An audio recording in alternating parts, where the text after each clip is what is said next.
Shalom, selamat pagi rekan-rekan pemuda dan pemudi yang Tuhan Yesus kasihi. Berikut adalah bacaan firman Tuhan yang terambil dari Yakobus pasal 2 ayat 14 hingga 17.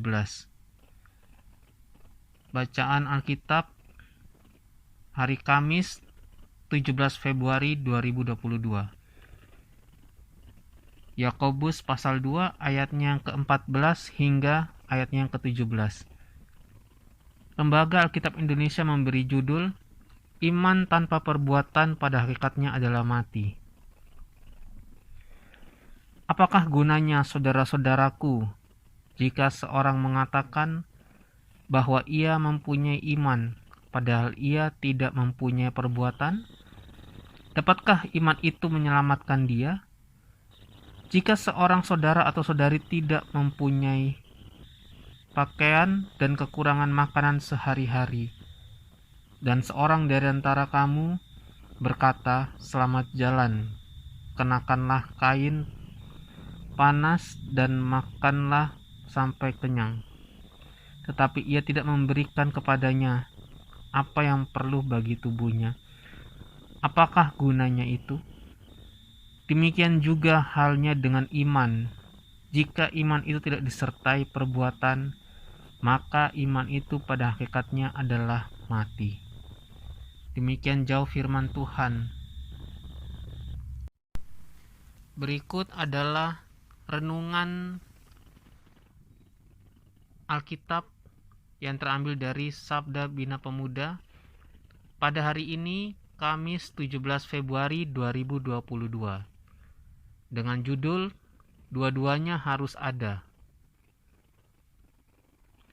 Yakobus menegaskan bahwa tidak ada gunanya kalau seseorang mempunyai iman tetapi tidak disertai perbuatan.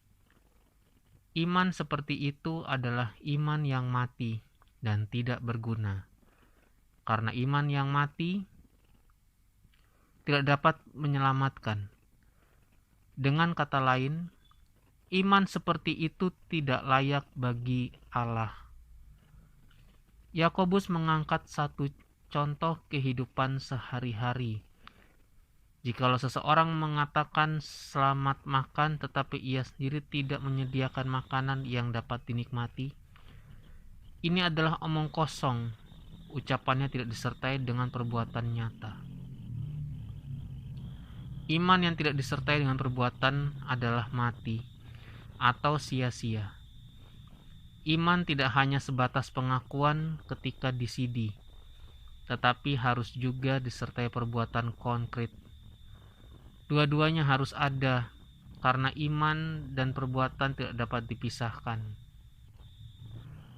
Perbuatan yang dimaksud di sini adalah perbuatan baik terhadap sesama manusia. Tidak ada gunanya jadi orang Kristen kalau kita tidak bisa berbuat kebaikan dalam kehidupan setiap hari.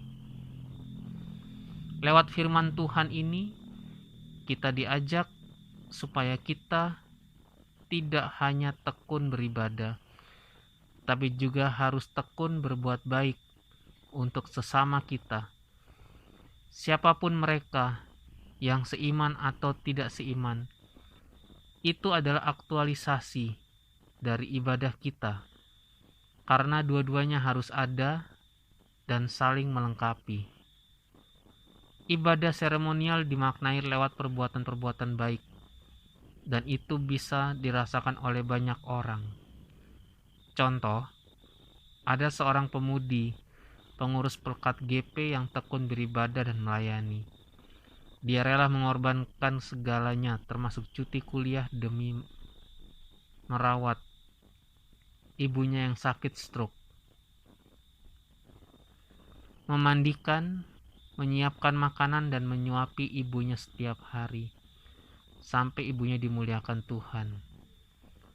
Baru setelah itu kembali melanjutkan kuliah dan sekarang ia menjadi seorang manajer di satu perusahaan. Dua-duanya harus ada, ibadah dan perbuatan.